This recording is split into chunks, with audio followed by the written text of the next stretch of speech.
ये छात्र छात्राओं कैसे हैं।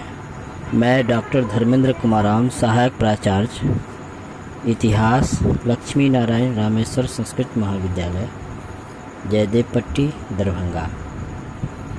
आज मैं पुनः ऑनलाइन टीचिंग हेतु उपस्थित हुआ हूँ और उपशास्त्री द्वितीय वर्ष के छात्र छात्राओं के लिए मध्यकालीन भारतीय इतिहास के अंतर्गत मुग़ल कालीन मनसबदारी प्रथा के संदर्भ में बात करेंगे। मुग़ल काल की सैन्य प्रशासन प्रणाली की प्रमुख विशेषता मनसबदारी प्रथा थी। मनसबदारी प्रथा का उत्पत्ति या उद्भव मध्य एशिया में हुआ था और बाबर ने उसे उत्तर भारत में लाने का कार्य किया, लेकिन इसे संस्थागत स्वरूप प्रदान करने का कार्य अकबर ने किया और जिसने मुग़ल सैन्य प्रशासन का प्रमुख आधार बनाया। मनसब का अर्थ होता है पद या रैंक, जबकि मनसबदार शब्द का प्रयोग अधिकारियों के लिए किया जाता था। इस प्रकार संपूर्ण व्यवस्था को मनसबदारी प्रथा कहा जाता था।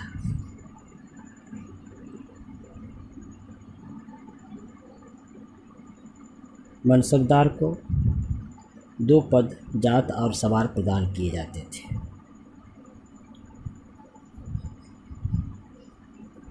मनसबदार को अपने पास जितने सैनिक रखने पड़ते थे वह जात का सूचक था और वह जितने घुड़सवार रखता था वह सवार का सूचक था। अबुल फजल ने अपने ग्रंथ आईन अकबरी में लगभग 66 मनसबों का उल्लेख किया है, लेकिन वह मात्र 33 श्रेणियों का उल्लेख करता है। अकबर के समय में सबसे छोटा मनसब 10 का और सबसे बड़ा मनसब 10,000 का होता था।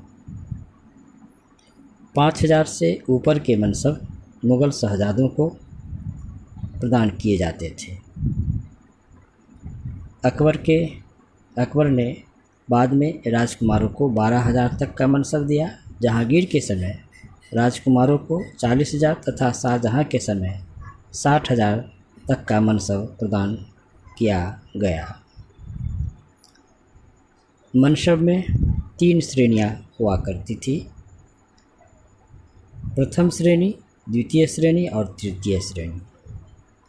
यदि जात मनसब 5,000 और सवार मनसब भी 5,000 होता था तो यह प्रथम श्रेणी का मनसबदार कहलाता था, जबकि जिसमें जात मनसब 5,000 और सवार मनसब 2,500 से अधिक होता था तो वह द्वितीय श्रेणी का मनसब कहलाता था, तथा जिसमें जात मनसब 5,000 और सवार मनसब 2,500 से भी कम होता था तो वह तृतीय श्रेणी का मनसब कहलाता था।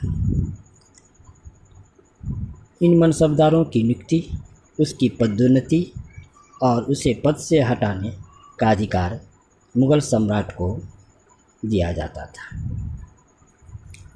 10 से लेकर 500 तक का मनसबदार कहलाता था। 500 से 2,500 तक का मनसबदार अमीर कहलाता था तथा 2,500 से अधिक का मनसबदार अमीर-ए-उम्दा कहलाता था। जहांगीर के समय में दो-अस्पा और सिंह-अस्पा प्रणाली मनसबदारी व्यवस्था में लागू की गई। इसके तहत सवार पद में वृद्धि होती थी। दो-अस्पा का मतलब सवार के पद के दुगुने घोड़े से था। सिंह-अस्पा का आशय सवार के पद के 3 गुने घोड़े से था। एक अस्पा को सवार के पद के बराबर घोड़े रखने होते थे। मुग़लकालीन इन मनसबदारों को वेतन में नकद के रूप में प्रदान की जाती थी और कभी कभी इन्हें वेतन में जागीर भी प्रदान की जाती थी। इस प्रकार मुग़लकालीन व्यवस्था, मनसबदारी व्यवस्था मुग़ल सेना का प्रमुख आधार बन गई, जिसने मुग़ल साम्राज्य के विस्तार और उसकी सुव्यवस्था की स्थापना में महत्वपूर्ण भूमिका निभाई। तो बच्चों, आज हम लोग मुग़ल कालीन मनसबदारी प्रथा के बारे में जानकारी प्राप्त किए। धन्यवाद।